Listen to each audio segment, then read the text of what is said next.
Salam sejahtera bagi kita semuanya. Sebelum kita mendengarkan firman Tuhan, marilah kita berdoa. Damai sejahtera Allah yang melampaui segala akal, itulah yang memelihara hati dan pikiranmu di dalam Kristus Yesus Tuhan kita. Amin. Saudara-saudara yang terkasih, di dalam nama Tuhan Yesus Kristus, firman Tuhan bagi kita saat ini tertulis dari 2 Korintus pasal 4 ayat yang ke-11. Demikian firman Tuhan. Sebab kami yang masih hidup ini terus-menerus diserahkan kepada maut karena Yesus, supaya juga hidup Yesus menjadi nyata di dalam tubuh kami yang fana ini. Demikian firman Tuhan. Penderitaan dan penganiayaan adalah dua kata yang tidak ingin banyak didengar orang, apalagi mengalami dengan sendirinya.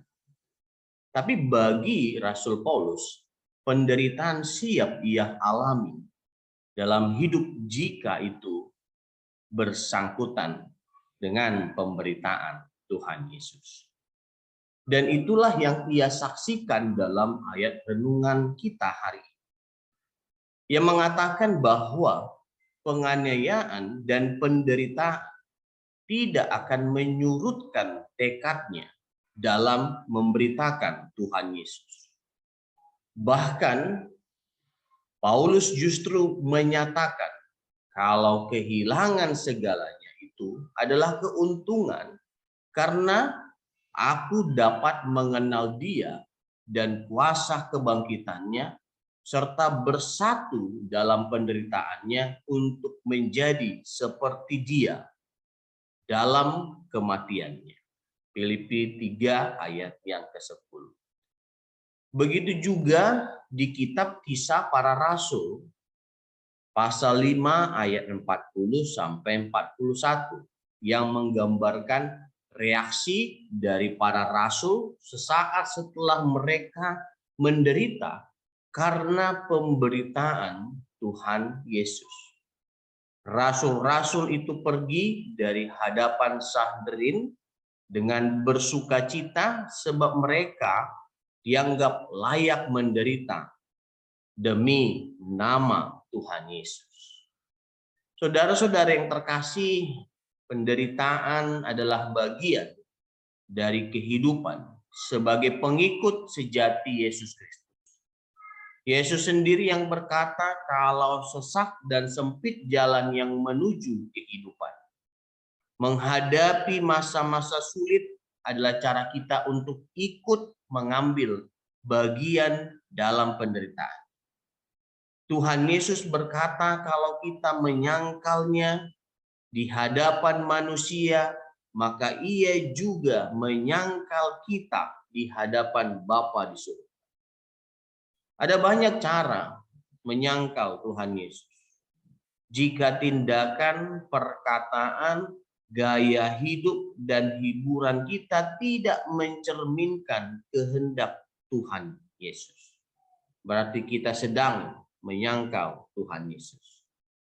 Jika kita menyatakan kalau kita mengenalnya, tapi hidup seolah-olah seperti orang yang tidak mengenal Dia, kita sedang menyangkal Kristus.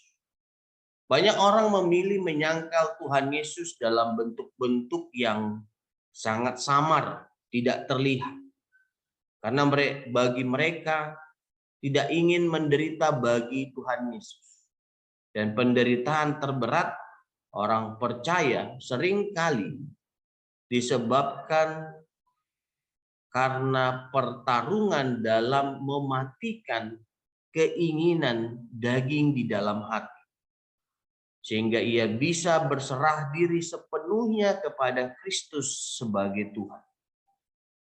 Oleh karena itu, saudara-saudara yang terkasih, apapun penderitaan yang kita hadapi, kita harus menerimanya sebagai penghargaan dan hak istimewa seperti halnya para rasul yang dianggap layak menderita karena memberitakan nama Tuhan Yesus. Amin. Mari kita berdoa. Bapa kami yang bertahta di dalam kerajaan surga yang kami sembah di dalam nama anak-Mu Tuhan Yesus Kristus, kami bersyukur, kami berterima kasih karena berkat anugerah yang Tuhan berikan kepada kami dapat mendengarkan firman-Mu. Tuhan, ajarkan kami untuk melakukan firman-Mu dan juga dapat menghidupkannya dalam kehidupan kami sehari-hari. Tuhan, kami mohon perlindungan-Mu kepada kami, berkati kami, dan ampuni dosa kami. Di dalam nama anak-Mu Tuhan Yesus Kristus, kami berdoa dan mengucap syukur. Amin.